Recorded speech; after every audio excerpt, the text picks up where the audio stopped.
Yarowski's, this semester has worked out badly for some people for seminars. It conflicts with their babysitting duties. Right. So, hello everyone. Hello Ren. I'm happy to introduce our speaker today. Most of you know him, but this is mainly for the record and for those of you who don't know Jim Glass. Jim is a colleague and a friend of CLSP for many, many years, and he's from the Computer Science and Artificial Intelligence Laboratory, CSAIL. There is a couple of name changes are associated with Jim. So Jim is there, which used to be called SLS, the Spoken Language Systems Lab, under LCS, the Laboratory for Computer Science. And Victor Zhu used to head it, but Victor has gone on to do bigger things. So Jim is now the head of the speech effort there. And amongst other things, he works on speech communication, human-machine interaction, and his main interest is in speech recognition and in spoken language understanding. I can list a number of other achievements, but I'll list the one which is also associated with name change. He's been, for a number of years, he was associate editor for the IEEE transactions on speech and audio processing, but that is now called the IEEE transactions on audio, speech, and language processing, and so on and so forth. But anyway, without further ado, I give you Jim Glass. Okay, thanks, Sanjeev. So it's very nice to be here. As I was telling the students earlier today, our group in CSAIL does a variety of work on speech and language processing, largely centered around human-machine interaction using speech. But a few years ago, we started a project on processing academic lectures to help with the search problem, people trying to search for particular snippets in video. And so that involved, we're doing a lot of work in acoustic modeling, language modeling, and information retrieval to support that. But one of the interesting aspects of academic lectures is that the topic material, the vocabulary can be very specific to the topic. And often you get words that come up that you just don't find in common speech corpora, broadcast news, human-human conversations, things like that, words like eigenvalue, that will be very important for somebody, a student taking linear algebra, wanting to search for a term like that. So there's a supervised approach you can take to solving that problem, which is making the developer or the user who's processing the lecture provide written material or tell you what these words are. But we thought we would also investigate a complementary approach, which was, well, what can you learn in an unsupervised fashion just from the raw material itself? And this was largely work that was done by Alex Park when he was a doctoral student in our group. And so we were exploring if we could learn things at the word level or multi-word phrases automatically. And we also found we could use the ideas, techniques we came up with to do speaker segmentation and even topic segmentation. And I'll say a little bit about all of these things. And the latter work was some collaboration that we did with Igor Malyutov, who's a current doctoral student in CSAIL, and with Regina Barzilai, who's a professor in EECS at MIT, doing a lot of language processing summarization work. So that was sort of how we got into this project, and hopefully you'll find it fun. I think I really love sort of unsupervised learning things. My thesis a long time ago was trying to learn acoustic phonetic units automatically, and this is sort of taking it up another level. So really what the talk will be about is getting at two questions. How much can we learn from looking at the audio signal? And how much can we learn from just looking at the audio signal, nothing else? Most of you are familiar with conventional speech recognition. It typically is a fairly supervised process of developing a recognizer. You usually have someone who's busy building language models, defining the vocabulary, training acoustic models, and getting pronunciations, things like that. We're doing all that, as I said, but that's not what this is about at all. Really what we're trying to do is come up with a set of tools that can look at a large instance of audio, multiple instances, and try to automatically discover patterns that it sees, reoccurring patterns that it sees multiple times, and automatically learn things about that. So it's very different from conventional recognition. And of course, there's different sources of motivation for this material, for this idea. One is that humans can do this pretty well. Infants can do this. And there's experiments that have been reported in the literature where you can play nonsense consonant-vowel sequences to infants, and in a very short period of time, they can actually learn to distinguish which are actual words versus which are nonsense words. And there's similar type of issues in other fields, and bioinformatics genomics is another one where you have these long DNA sequences and you want to try and automatically discover new genes and separate that from sort of all the other material. So these are just two examples. If you look through the literature in speech and language, there's been a number of activities where people have been trying to learn things automatically, and you can categorize them in different ways. There's been quite a bit of work. There's been some work doing grammar, automatic grammar induction, and work doing word acquisition. Some of this was processing text. Some of it was processing speech. And the text input ranged from words to characters. Most of the speech work has actually been using phoneme input or phonetic input of some sort, and those typically used a phonetic speech recognizer. So really we're at the far right of this spectrum where our input is just the audio signal. So we really wanted to take away any outside knowledge and see what we could do. So in the remainder of the time that I have, I'm going to try and cover 4 topics. The first topic is basic acoustic matching, which is the problem of trying to determine that some sequence of sound in one waveform or one portion of an audio file is similar to another portion somewhere else in that audio file. Basic pairwise matching. The second thing I'll talk about is once you've come up with a set of pairwise matches, can you automatically determine that some subset are actually the same thing? So it's sort of like a clustering problem in that sense. So in number 1, I had these 2 purple little segments. In number 2, you see I have 4 little purple segments, and they're supposed to all be the same cluster, so to speak, and the brown ones are a different cluster. So how do we do that automatically? So this is all completely unsupervised, and I'll show some examples of this with these academic lectures at MIT, and I'll also show some recent work we've been looking at with different languages, because there's nothing here specifying anything about what language you're talking about. The next thing I'll talk about is once you have these clusters, can you use some external knowledge like a lexicon to help identify what the cluster is? So here we are using outside constraint, but it's an interesting problem. And again, the motivation, how we got into this problem was I wanted to see what we could learn in an unsupervised way, but then if we could identify these clusters, we could maybe then do vocabulary expansion on the lecture processing task and go out to the web and see what documents we could find and augment our language models and our vocabularies automatically.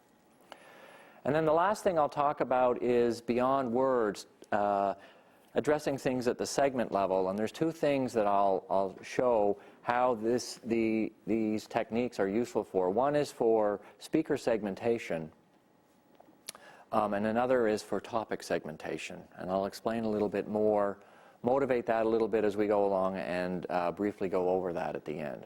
So here's where we are. Yes? Just a question about number 2. Yeah. This is a good problem, and I wonder whether it's been solved or addressed for discrete strings of symbols in the computer science literature.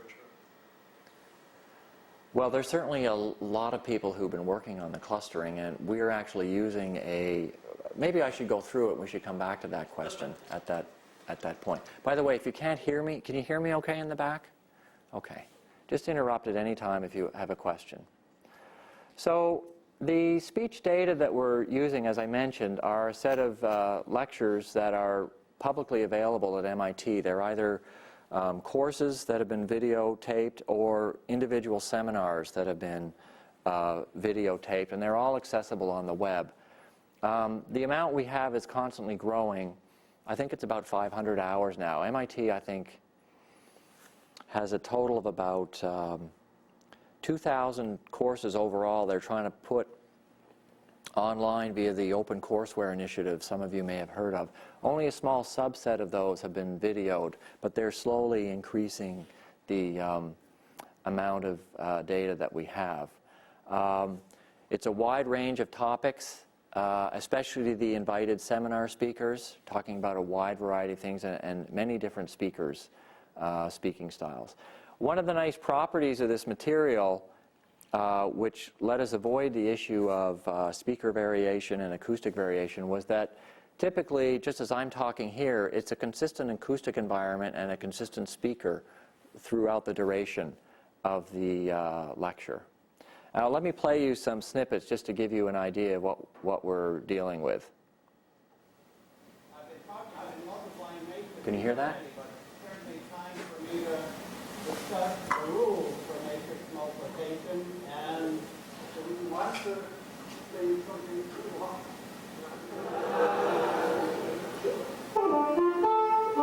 Your foreign policy, which you think is saving the world, really isn't. I mean, these are quite difficult. Well, you may have noticed the robot I said we're building for the States had 3 arms, not 2. Well, to get extra money, right? There's some yeses, there's some nos. And I give you the blue arrow. They really don't have to. I give you the blue arrow. What do you think? No, yes, mutter. They showed up in Washington and I say we need $25 billion. And Okay, so you can sort of, they're all over the place. It's fairly spontaneous speech, wide variety of topics, and challenging speech recognition problem. Typically, our unadapted error rates when we don't know the speaker or anything about the topic are easily in the 50% word error rate range. And when we are able to adapt to the speaker or the topic, we can get down into the 20 or upper teens. So it's that type of range. It's a challenging, it's a good problem. A lot of the techniques I'm going to talk about today were evaluated on a set of 6 lectures. 3 of them are speech recognition related, but 6 different speakers generally talking about different things. So let's talk about the acoustic matching problem. And here we have a little example of, this was a lecture from someone talking about John Nash, who was, the movie Beautiful Mind, is that right, was about him? So talking about his schizophrenia. And here we have the challenge in a nutshell. We have the word schizophrenia, and I'll just play it. He too was diagnosed with paranoid schizophrenia. We're willing to put Nash's schizophrenia on the record. Okay, so 2 different portions of the lecture where she used the word, talked about the word, used the word schizophrenia. And can we identify automatically, identify that we have this repeating sound sequence? Okay, that's what we're trying to do. So the way we're doing that is to do a dynamic time warping and compute a distortion profile. So if you represent these audio files by spectral frames, you can do an alignment between them and come up with a distortion profile over time as you do a frame-to-frame match. If you can then identify a region of low distortion and reject, you know, the high distortion area, but identify this low distortion region, and hopefully you can come up with an alignment path. And that's basically, in a nutshell, how we are doing the pairwise matching. Now, there's some details that we have to deal with here to do the alignment, but if you take a look at, these are these same 2 utterances, and what I have in the middle is a distance matrix where any point in the distance matrix is representing the distance, the spectral distance between a frame in one utterance and a frame in the utterance. And it's color-coded, so regions with a blue, or heat encoded, I guess. So a blue is a low distance. So these, I think, were two Z's that were being matched against each other. And then spectral frames that are highly dissimilar will have a high distortion or high distance, so they'll be represented by red.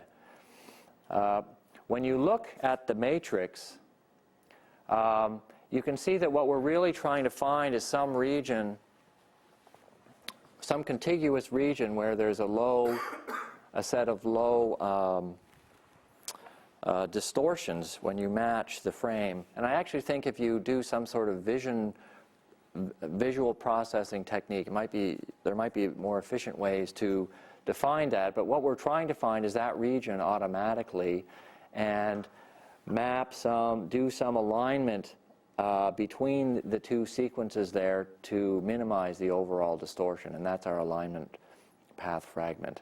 Does that make sense? Okay. So because we have instances of words at different positions in the utterances, and we have to account for that, the way we align different pairs of utterances is actually by aligning different strips. So having a series of different start times, sort of like sliding the two utterances against each other, and have a limited bandwidth where we allow variation in the time warping. And by doing that, and by considering all possibilities, we'll eventually find a place where we are roughly aligning the two relevant words. In this case, the word schizophrenia again.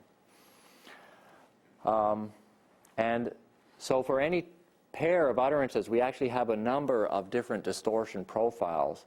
And that was the one that had the overall best one that I was showing before. Once we have, for any particular distortion profile, so that's for a particular band of alignment, as I mentioned, what we try and do is find a region of low distortion. And there's different ways that you could do this, but we used a method that used a parameter, a length parameter, where we were looking for a minimum average sequence that was a certain length, L long, and we would find the minimum of such occurrence over the entire profile. So for each profile, we would find a minimum that spanned the minimum duration. And then once we had done that, we would allow a certain extension of the minimum to within 10% or so of the average distortion. So as I said, there's different ways you could do this. We found that this particular method was fairly effective at finding regions that we were interested in.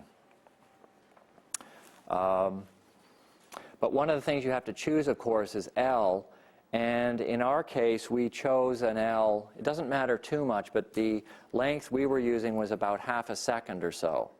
So what this has the effect of doing is biasing you towards things that are half a second or more long, of course. So it means inherently we weren't going to be finding things like phone, reoccurring phone units, and they were probably more on the word unit length, because they're at least half a second long or more.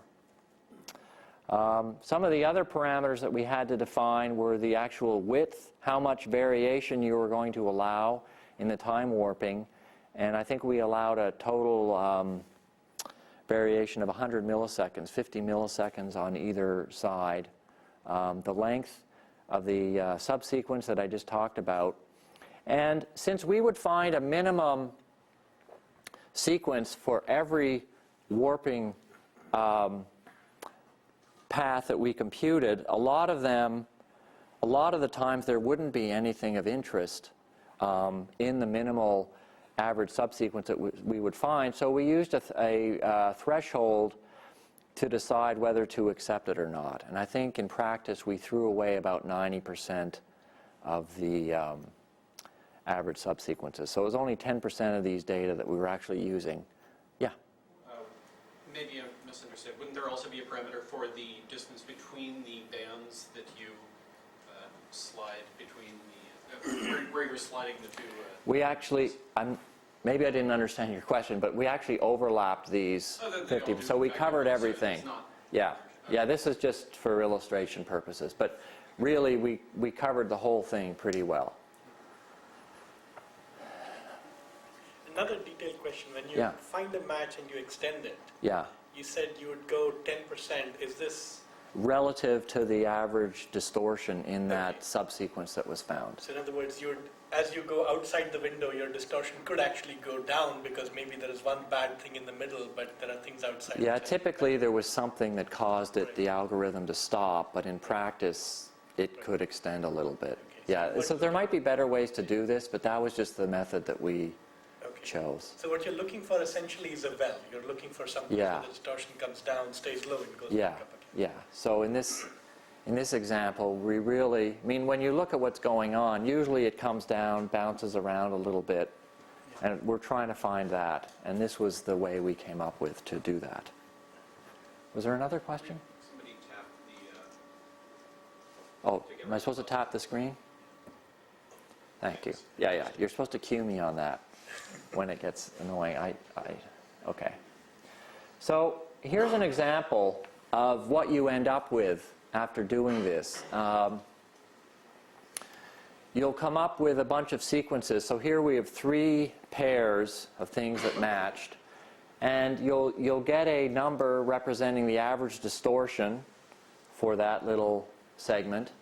You'll have a start and end time for one utterance, and you'll have a start and end time for the other utterance. And you'll have a whole bunch of these. Does that make sense? Okay. So here's an example of something that you end up with. This is, must have been the lecture on speaker adaptation. So here are pairs of utterances, and in red are examples of patches that were determined automatically. And you can see sometimes it's single words, sometimes it's multiple words, sometimes it's exactly the same. Actually, usually it's exactly the same. Well, it's not exactly the same here, but it's... so these are all low distortion examples, and the low distortion is generally pretty good. All right. So what I want to do now is talk about how we actually cluster all these individual pairs to try and learn something more interesting. Yeah? What kind of distance were you using to compare it to? We were using a Euclidean distance, and we actually whitened the parameter space beforehand, which is a completely unsupervised thing you can do. So you take the spectrum, maybe you do an MFCC. I think we normalize, so the whitening we do in our recognizer is we normalize all the individual dimensions, and then we do a principal component analysis, so on the correlation coefficients, and then we renormalize the new space by the eigenvectors, the eigenvalues, sorry, so that you sort of have a sphere for the covariance matrix. So then a Euclidean met is a reasonable thing to do. That's a good question. Okay. So the idea we have for the clustering is trying to represent each instance of a sequence that was found as a node in a graph, so to speak. And then a cluster might be some connected graph of these nodes. So, of course, this is what we need to define, what the nodes are exactly, what the edges are, and what the weights are on the edges. So that's what I will talk about now. So let's review how we got to this point. We actually do silence detection to take a long audio sequence. These things are normally an hour and a half long, and we'll just chop them up and try and get what we think is the speech, individual utterances. And then we'll do this segmental dynamic time warping to find the individual matching pairs. By the way, we have about 600 an hour or so, or 10 10 of these segments a minute or so 6 seconds per utterance on average. So here we have the pairs, and now this is where it gets interesting.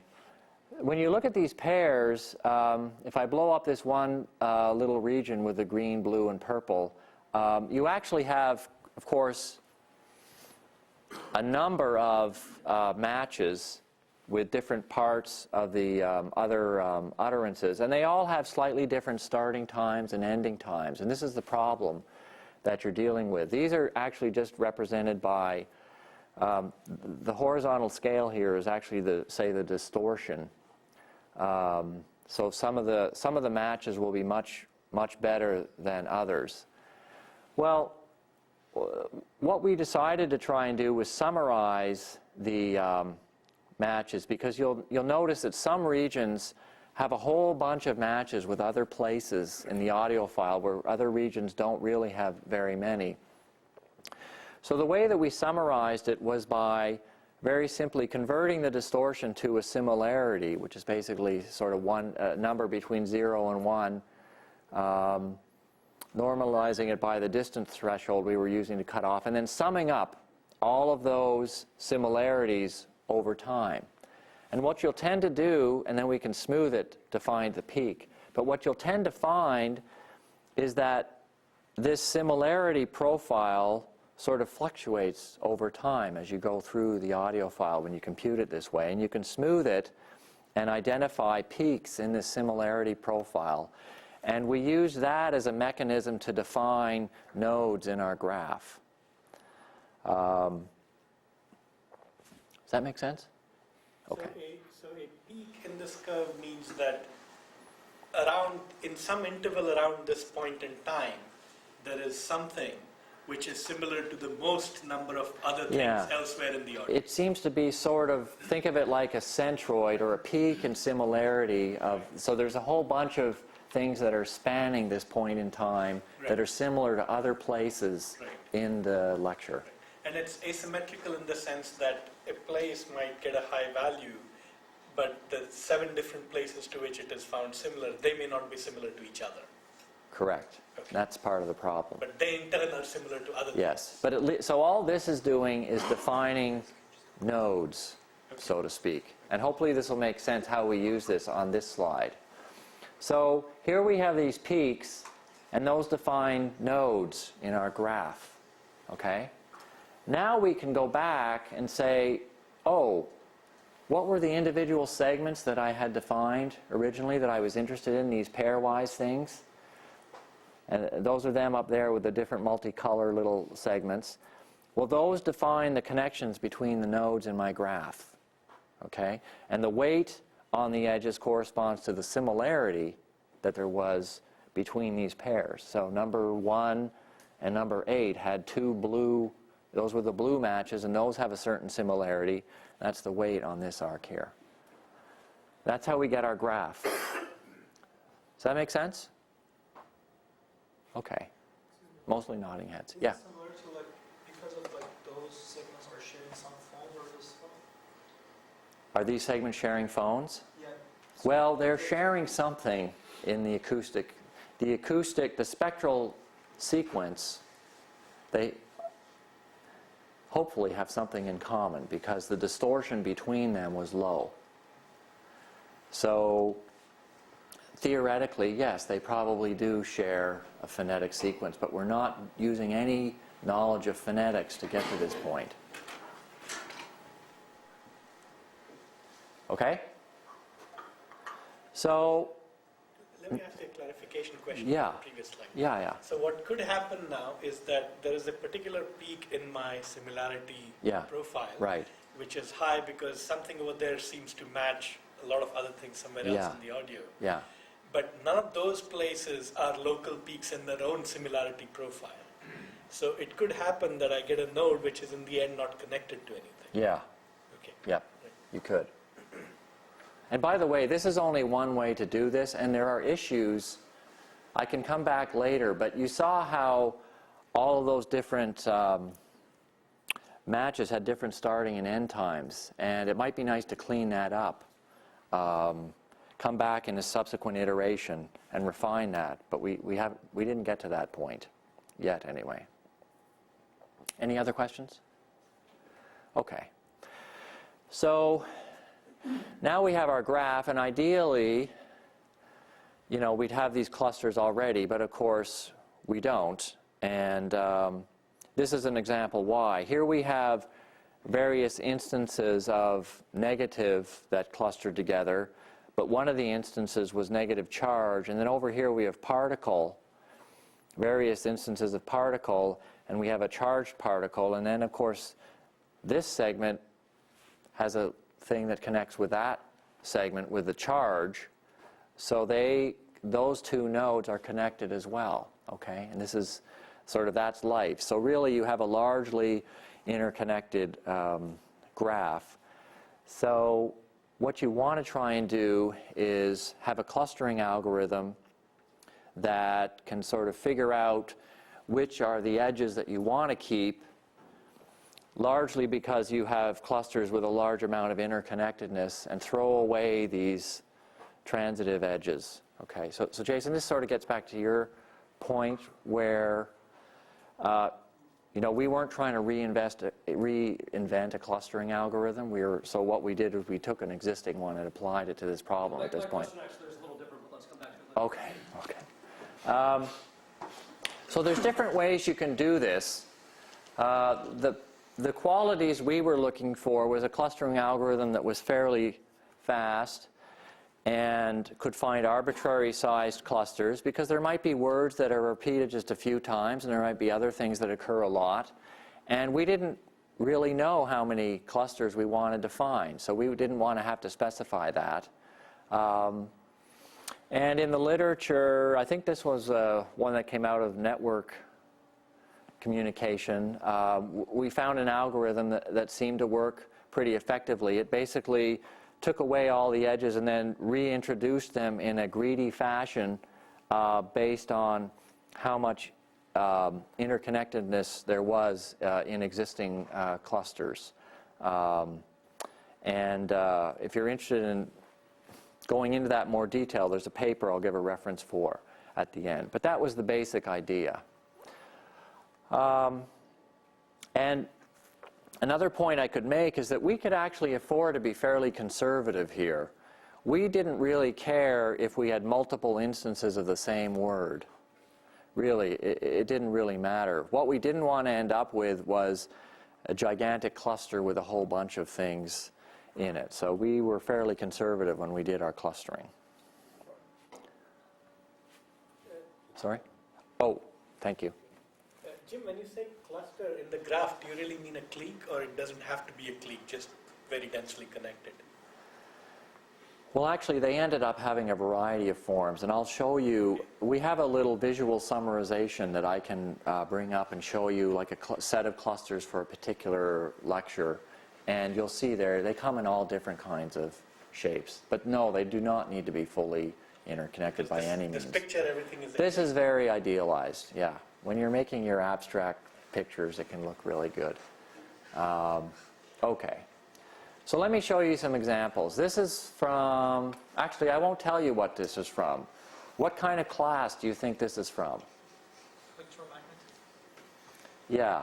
I mean, I would have taken physics as a... Yeah. But, yeah, this is one thing that's really interesting, is that you can often tell a lot about what the content of the data is just by looking at the identity of some of these clusters. Here's another one that's a little harder, maybe. Any ideas? Yeah, it's a computer science, basic undergraduate computer science class. So, Sanjeev, just to get back, you can see they come in all different shapes and forms.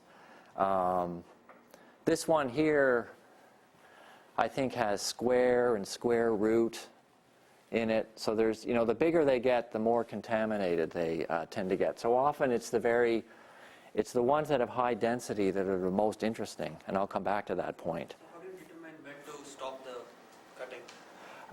There was a criterion that had to do with the metric that we were using, and we could specify when to stop, and we took a fairly conservative stopping point. Yeah? Was this done across lectures, or was it just speaker dependent? This was just done on one lecture. Now, oftentimes you have an entire course, 20 or 30 lectures from the same person. We could just throw that all together and do all of that. We didn't do that for this. In that case, you might want to explicitly model topic drift. There are some cheap ways to do that, including saying things are more similar if they appear closer together in time. Yeah. Oh, well, so that's a really good point that I'll come back to as well, because a lot of times, one thing that's missing on this visualization is where in time these words tended to occur. And a lot of times they're temporally fairly local to each other. And this is the key insight we had for the topic segmentation work that Regina and her student were doing, that these clusters, they come and they go, and you can use that to help try and identify where a coherent topic is. And in the case of acoustic segmentation, without even knowing what the words are. So here's an example from one of the lectures. I'll just play. So it's a nicely interconnected cluster. Search engine optimized. Is search engine optimized? Search engine optimized. Is search engine optimized? Okay, so they're not exactly the same, but they're pretty close. And it turns out they're all various instances of him talking about search engine optimizer. And although different forms of the verb for some of them. And so the clustering method, the pattern matching found variations of all of these and then clustered them together. And by the way, this is an instance of where in this lecture, in a span of a few minutes, I think he said all of these things. And then he moved on, and then he never came back to it again in the lecture.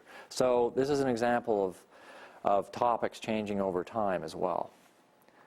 Now, as I mentioned, there's nothing specific about English or any language in this. And it's too bad I said what the topic was there. Does anybody speak Arabic or Lebanese or Arabic? Okay, so this is an interview that occurred in January. It's actually two talkers talking about politics. And there was, these are the clusters some of the top clusters that it came up with.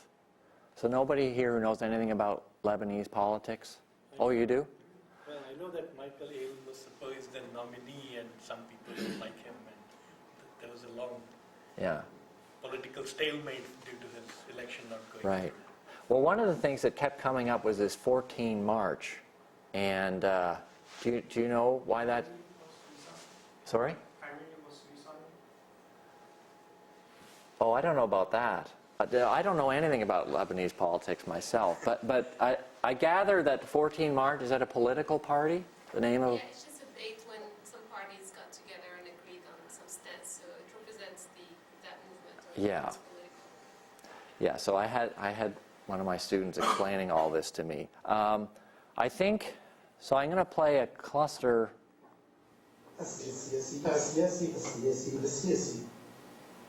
So, what is that word? Politics. Yeah, politics, or I think that was from the politician. Evidently that can mean politician or political, or it has different. So there's a couple of interesting things about this lecture, or this interview. One is that there was two people, and the clusters tended to be speaker specific. So I guess it was the interviewer who was always asking about 14 March, because the other guy was from that party and he never referred to it or something like that. And the other thing was there was mixtures of MSA and Lebanese, and of course the algorithm didn't phase it at all because it didn't care. It was just looking for reoccurring sound sequences. Can you play that sound again? Because I just realized there might be even something you could do cross-lingually here. But, yeah. There is. Well, that's my next one down here. Yeah. Because Asiyasi. Because there is a Urdu word. Now you know a new word. There's an Urdu word called siyasi, which means things to do with government. Yeah, it's Farsi. Well, Okay, Farsi too. Okay, there you go. Politics. Okay. Yeah.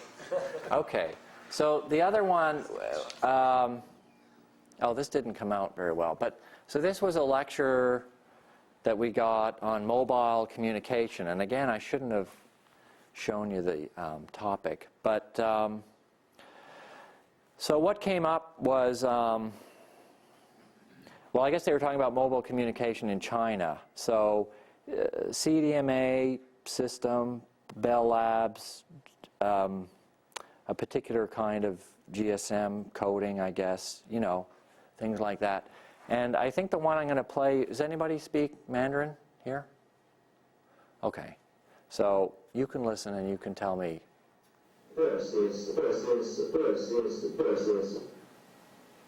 Can you tell what he was saying? It's hard when it's snipped out of the lecture like that. Yeah. He was talking about Bell Labs. So there, I guess the Bell was sort of like an English word, and then the lab was the Mandarin word. So again, it doesn't really compare, doesn't care what language is being spoken. So these are just illustrative, but I think there's no reason why it couldn't work potentially in different languages as well. So now when we look at these clusters, there's some ways you can try to describe them. And one of them that I mentioned already was the density. How interconnected are they? How many of the possible edges connecting the nodes do you actually have in the cluster? And that'll vary between 0 and 1. And the other is an evaluation metric we call purity, which is if you determine sort of the majority word represented by the segments in this node, you can measure what fraction of the nodes in a cluster actually have the same word. So I guess that'll range from 1 over n to 100%. So here, this is 2/3. 2/3 of them are the word matrix underlyingly. But you need to know what the transcript is to be able to compute that. So we looked at these 6 different lectures, and we analyzed them different ways. And first, there's a number of points you can get out of them. One is that there seemed to be almost an equal split between single-word clusters and multi-word clusters. The longer the lecture is, the more clusters you tend to come up with, not surprisingly, more instances of things. And the numbers of clusters that you, or the size of the clusters tends to be related to how concentrated the lecture is. Turns out lectures have about 800 words on average. It's much smaller. It's about 1/3 the size of broadcast news, as I was telling the students before. And so these ones that, you know, tend to be more repetitive, I think, have more instances per cluster, whereas the talk by Tom Friedman was much broader, and he must have covered the vocabulary is much bigger, and so the average size of the cluster is smaller as a result. The other thing to take note is when you look at the purity, sort of that evaluation metric, it's pretty good. You know, we are finding clusters that tend to be representing reoccurring words or multi-word sequences. The majority score, would you count negative charges okay in the negative cluster? Or negatively? I can't remember. That's a good question. I can go dig that up and answer it. Yeah.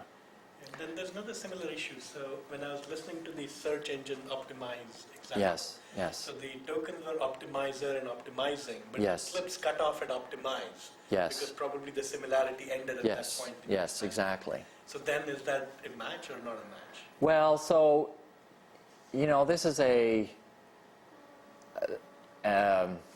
you know, it's an imperfect evaluation because we have to try and, you know, we're looking for a majority. Is there a 50% overlap or something like that with the underlying transcript?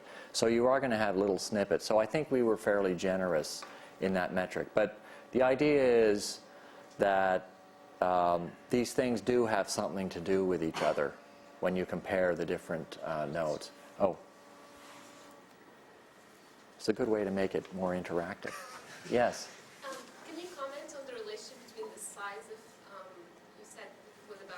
half-second bias and how the clustering results work out? So if you were to... Oh, the half-second? Yeah. Yeah, that's something we haven't really explored very well. All I do know is that I think for the Arabic lectures, we actually lowered that distance a little bit. But it does bias you towards longer sequences. So that's why I'm saying we're not going to find phones or even syllables. I think if we shortened it, we could explore how well we could find syllable sequences and things like that, but we haven't done that at all. But in terms of, say, the clustering results, in terms of this purity of how much overlap you're allowing, how much nuances in, say, a verb, and how, like the optimizer, if you were going for a smaller size, you probably get closer matches. Oh, yeah, I have to think about how that, because you might want to evaluate on a different unit at that point, maybe a syllable or something, I'm not sure. But we did not get into that at all. The only point I want to make out here is that there does seem to be a correlation between the purity, which needs to know the transcript, and the density, which you don't. So we split the data in half and called the lower half, low density versus high density, and then we measured the purity corresponding to those two different sets of clusters across the 6 different lectures. And you can see that the high density clusters tended to have better purity, which is what you would expect. And that's nice because the density is something that you can compute automatically. Now, another way we analyzed what was going on was for each lecture, we computed the top most relevant terms just using a TF-IDF metric, and we wanted to see, and so you can see from those, you get the rough idea of what they were talking about, and we wanted to see how many of these words we can determine automatically with clusters, or we could find in clusters. And I think overall we were finding about 3/4 of the top 20 words. So we're getting a lot of them, which was really, if you remember, part of our original intent, trying to find the relevant words so that we could do lexical expansion and learn new words for the vocabulary, if we could get their identities somehow. Any questions about that? Yeah, actually, it's triggered by Munia's question and by looking at this list. By making that window half a second, have you eliminated function words from showing up, essentially? Yeah, probably. Okay, because I was surprised not to see any of them in your... Some of the clusters are combinations of function words and things like that, but because I think in part there might be a couple of things going on here. People might be articulating the important words a little more consistently or carefully, whereas function words, as you know, when you're doing recognition on this kind of data, with a high error rate, it's mostly the common, unimportant words you're making the errors on. You're tending to get correct things that they're trying to be a little bit careful about, which is why you can get good precision even with a high word error rate. And we might be benefiting from that a little bit here. But you're right, because of the length constraint, that might be why we're not getting some of these short words. And also there might be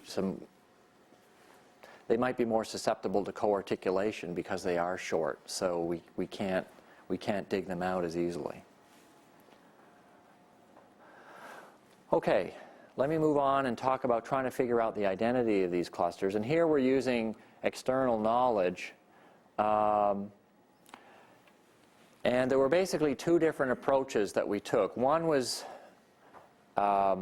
building a little isolated recognizer, and one was doing a lexical lookup based on intersection of phone sequences. So we call that a phonetic base form search. But the interesting idea here, which I think is very powerful whenever you have maybe information from different modalities or other parallel sources of information, is that you can look for a solution that is consistent across the different sources of information. And here we have multiple instances of the words, so we're looking for a solution that's consistent across all of them. I think that's a nice idea. So when we looked at the phonetic recognition output for different instances, you can see there's a lot of variation across this thing. So you can't just use the phone sequence itself, but by enforcing consistency, hopefully we can get a better overall solution.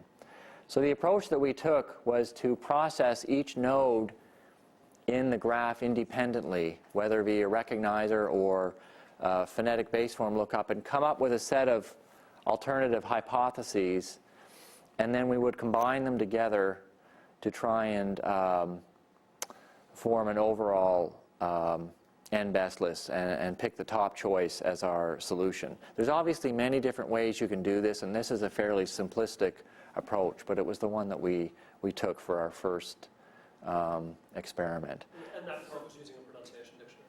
Yes, so this is where we're using external knowledge. I think, yeah, lexicon with pronunciation. And also so we were using acoustic phonetic models of English here as well for the recognizer. So we're starting to, this is not unsupervised at this point. So for the recognition-based approach, you used no language model at that point. So if your speaker has a non-standard pronunciation of nuclear, for example.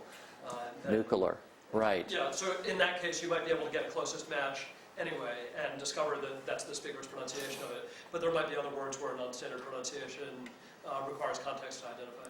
Yeah, and we were not using that. I mean, we do have phonological rules, but we were not applying them, I believe, here. Right. So you're right. There was no language model. And so for the recognizer, we just had basically an isolated word recognizer. We did add, because these words, as you've heard, can have artifacts at the beginning and the end, we did add a little bit of a partial word model. So you could use up some of the speech with some phones and then go into the word and then go out, possibly eating up some of the speech. The phonetic-based approach was based on the idea of making sets of triphones that occurred in the cluster node and occurred in the lexicon entry itself. And we were basically just looking at the intersection, sort of normalizing the counts, the number of co-occurring triphone sequences, and the denominator just for normalization purposes. So this was purely looking for repeating sequences of phone, and this let us avoid the issue a little bit that the fact there's going to be a lot of phonetic recognition errors over the course of the cluster. Hopefully we'll get some of the triphones correct and enough of them to get a hit on the word in the lexicon. And then by enforcing the consistency across all the examples, maybe we can come up with something. So we were using 10 best for each cluster. And this is just an example of, so underlying word probability, they could both come up with it okay. This is doing the base form. It's interesting to see the differences between the two approaches. It's very noticeable when you have an underlying multi-word sequence. The isolated word recognition approach is basically toast in this situation because it's going to try and find a single word that matches that multi-word sequence. So it came up in this case with Spitznagel to match the speech signal, whereas the base form search will come up with a single word that does the best job at matching the triphone sequence. So hopefully it will get something in the cluster. Oh, am I supposed to hit this again? Okay. Does that make sense? Okay. So when we look at how we were doing for the recognition, one of the important observations is that we do pretty well, reasonably well, when there's an underlying single word. 87% of the time it's in the top 10, and the average rank was about 2. So it's near the top. We do much worse when it's underlyingly a multi-word sequence, as I was just highlighting in the previous slide. Now you can contrast that with the base form search method where the performance is not as good, although the rank is still around 2. But the nice thing is that it was fairly consistent across both types of underlying data, multi-word or single-word sequences. And I think that's all I was going to say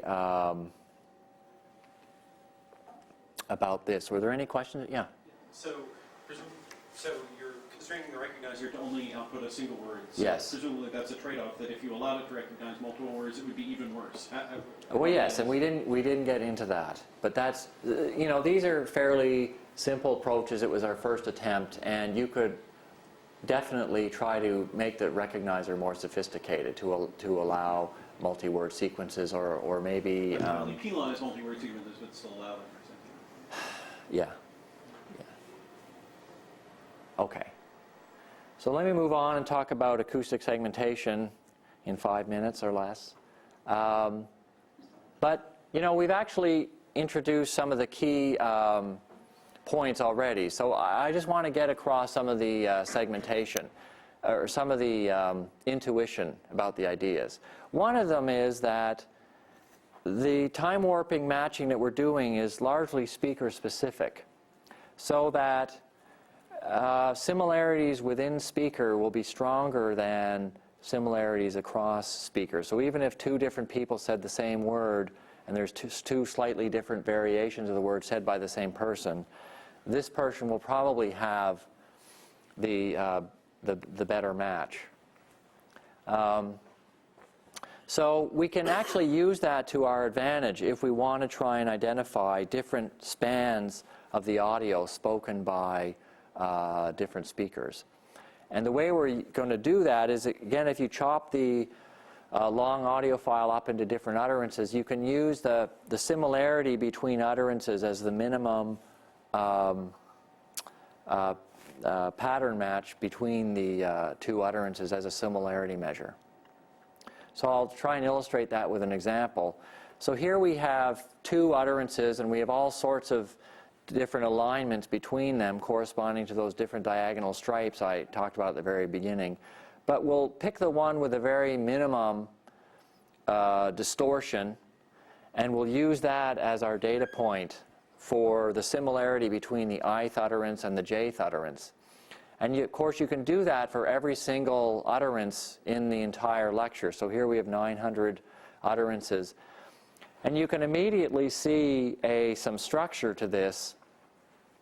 And what happened in this particular lecture is the professor came in and he talked to the class for a bit, and then he showed a video, and then he gave the rest of the lecture. So what's going on here is the issue that we talked about before is obviously not every adjacent utterance will be similar to each other, but you'll be tending to maybe reuse terms in the proximity.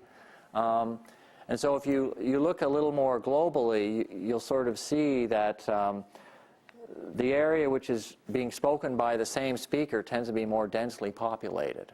This is just the way we're representing similarity with the darkness of the dot. So if you actually had reference boundaries, we can do some evaluation of this to try and find these boundaries automatically. The way we're going to do this is we're just going to imagine you can represent this matrix as a graph showing connections between different utterances, and we want to try and find a place where we can make a cut in that graph. Well, we're actually going to do that just by sliding a little triangular window, and we'll measure the amount of similarity there is between the utterances in that window. So regions that are highly similar will have a lot of similarity between the pairs, and regions that have low similarity won't have very similar utterances. Okay, so we can sum that up and compute a profile.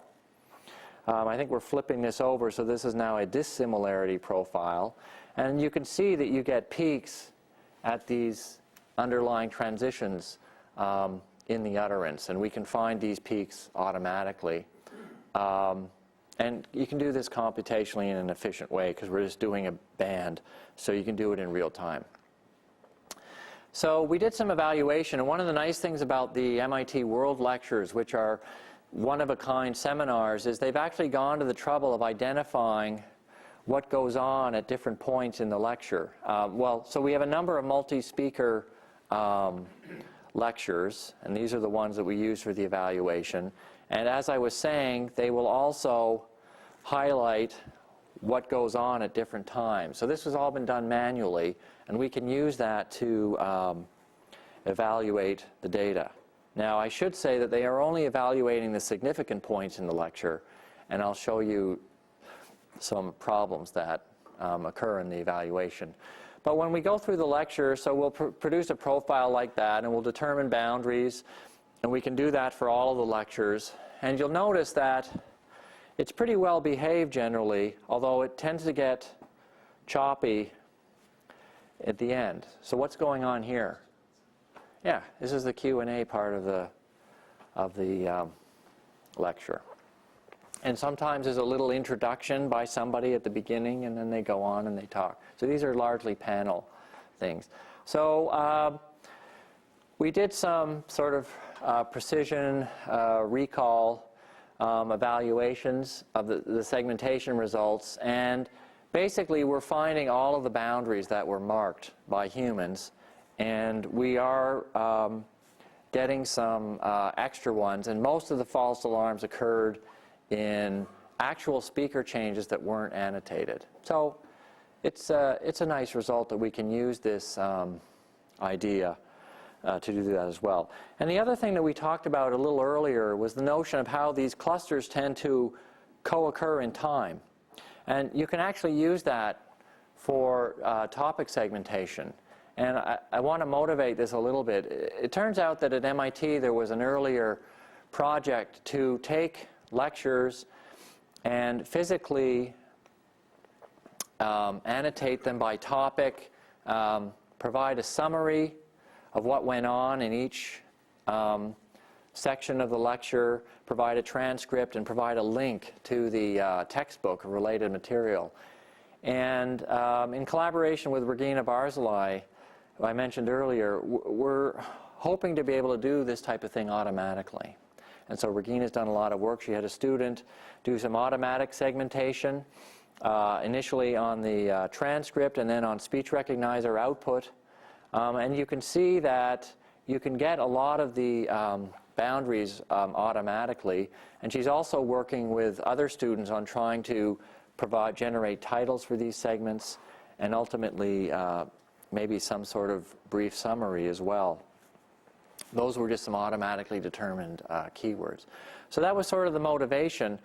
Oh, and this is an example. So this is a publicly available lecture browser we have, but this is how we're actually using it right now. So when you type in a query like pumpkin, we'll show you all the hits. And in this case, there's only one lecture that has the word pumpkin in it. And we're doing the automatic segmentation to show you where in the lecture it occurs. We're also using that segment as the unit that we're doing retrieval on. So all of the text or the transcript that was generated for that segment, we're actually searching on. That lets you do context-dependent searches and things like that. You can go play with this if you want. Just Google MIT lecture browser. So, as I mentioned, Igor did some work on text-based or word-based transcripts, and what he computed was his own similarity metric between pairs of utterances in a lecture based on co-occurring word sequences. So each sentence was represented by a vector of all the words in the vocabulary, and you'd have ones and zeros where the words occurred, and you'd have some sort of similarity measure. And the red lines are the underlying topic boundaries that were generated manually, and you can sort of see some relationship between the structure in this similarity matrix and what people marked manually. And he came up with a mechanism to try and automatically determine these boundaries. And it had pretty good agreement. And interestingly, a speaker-dependent recognizer that had errors in the transcript, he could do almost as well.